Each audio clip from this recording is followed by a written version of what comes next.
Here we go! You know, 2D Mario is fun. I mean, even the blandest of the games in the entire series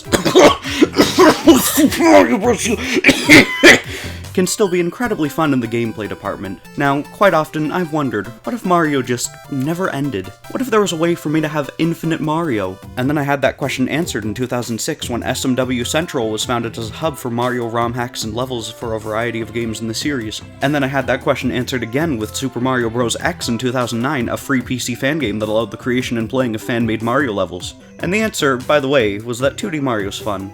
But what if, I wondered again, there was some kind of infinite Mario that wasn't going to be taken down by Nintendo, one with the level of polish that they can provide? Well, I was in luck, because they released Super Mario Maker in 2015 for the Wii U. What did it prove? 2D Mario's fun. And now, 4 years later, Nintendo has graced us with an even greater evolution of the experience, the ultimate infinite 2D Mario program, Super Mario Maker 2 for the Nintendo Switch. However, there's one issue. You see, the Switch requires you to pay for online. It's actually a fairly great deal, like $20 for an entire year, but I'm poor and I wasted my free trial to unlock those Smash Ultimate challenges that require online play. By the way, awful move, Sakurai, you're forcing me to pay for the ability to complete your game, but I already did. It was called the $80 that the game costs on its own. Anyway. Thankfully, Super Mario Maker 2 has a decent chunk of single-player offline content, so that's what we'll be reviewing today. So, without further ado, let's take a big ol' jump right into the story mode.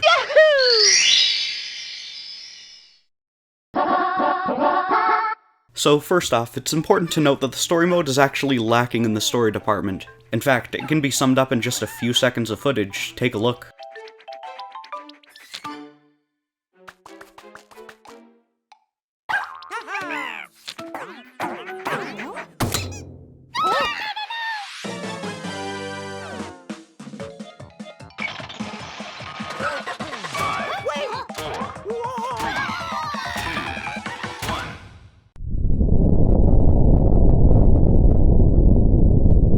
So now that they've effectively nuked the entire place in one fell swoop, it's up to Mario to fix it, as usual. See, the builders have used up the entirety of their budget, probably went over it a few times too, knowing Toads. And well, either the literal thousands upon thousands of coins that Mario encounters on a daily basis aren't nearly as common as the games make it seem, or they just don't want to tire their stubby little legs out by taking the 4 or 5 minute walk that it would take to get them. So Mario's gonna have to do this on his own, once again, as usual. Thankfully, we've got an easy way to gain money. The Taskmaster over here has several jobs for Mario, apparently gathered from anonymous users on the internet.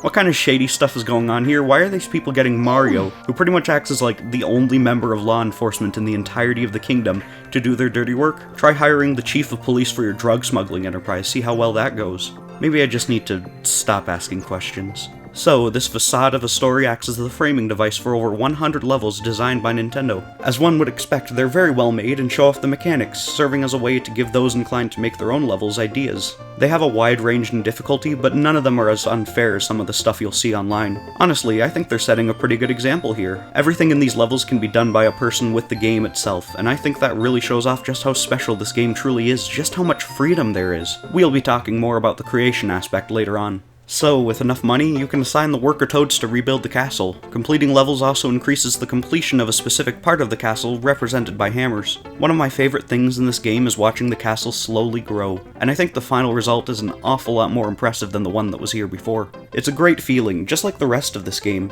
Speaking of, did I talk about that yet? Hey! Ain't you gonna talk about the presentation? No? Why not? Okay, well, let's talk about the presentation. The game, of course, goes for nostalgia in a lot of areas, mainly for the older Mario games, but the game seems to take most of its cues from Mario Paint. Things like the dog, the rocket, and the little face for one of the sound effects are from that game. In the first Mario Maker, there was a little Gnat Attack minigame ripped straight from Mario Paint, and I can't seem to find it in this one, which is a little bit of a disappointment, but other than that, I don't really have any complaints. Well, that is, aside from one. In the first Mario Maker, there was this character who helped you with tutorials named Mary O. It was a terrible pun, and she wasn't exactly Nintendo's greatest character, but she's been replaced. Why? Why would you do this? Yamamura doesn't even mention her, it's like she's been written out of existence. Now, I'm not going to sit through every one of these tutorials just looking for her, so I can't confirm it entirely, but the Mario Wiki page for her doesn't mention Mario Maker 2 at all. Oh, and by the way, just in case you were confused, Mary redirects to Mary O on the wiki. If you were looking for Mary Todd Lincoln, the historical figure who appeared in Mario's Time Machine, the page provides a helpful link. Okay, wow, another tangent. What's wrong with me? Is it the game? Has my mind been reprogrammed by these fun, bite-sized bursts of quick and enjoyable content to the point that I'm unable to stay on any one topic or idea for longer than a few seconds at a time? I'm telling you, it's a conspiracy. You know, now that I think about it, Mario games as of late have featured Toadette an awful lot. I mean, Mario U Deluxe, Captain Toad Treasure Tracker, and she appears in multiple areas of this. It has to mean something. Wait, hold on. Did you see that? Because I didn't see that when I was recording. But if we look closer... My god, I knew it. Why do I write these fucking scripts when I'm tired? Anyway, what game was I talking about again? Oh yeah, Mario Maker. Okay, let's talk about the whole making part of the game. It's a bit better than the first game, which is to be expected. The menus are all laid out very well, it's all very intuitive. I enjoy the entire system, really.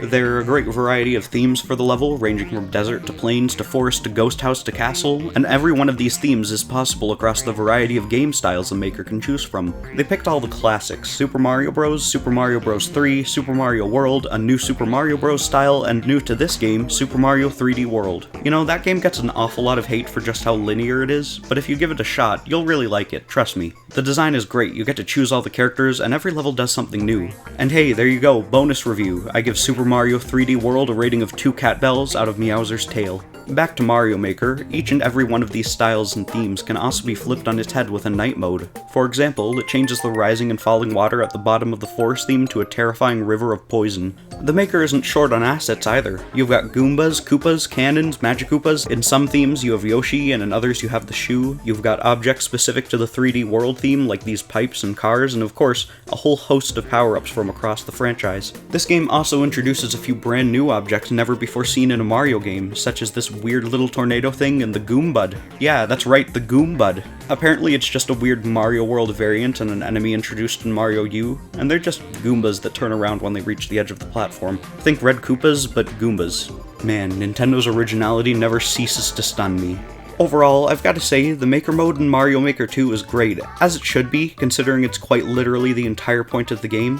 However, there's one small issue. See, I have to have the system docked in order to record, so I need to use a controller. I was really hoping for pointer support, but I guess it's not too necessary. And hey, since I decided to buy the online while I was working on this script, I managed to make and upload this course. You should go play it. It's a pleasant little forest level, not too hard, not too easy, not too good. It's the most middle-of-the-road level in history, and that's exactly what I was going for.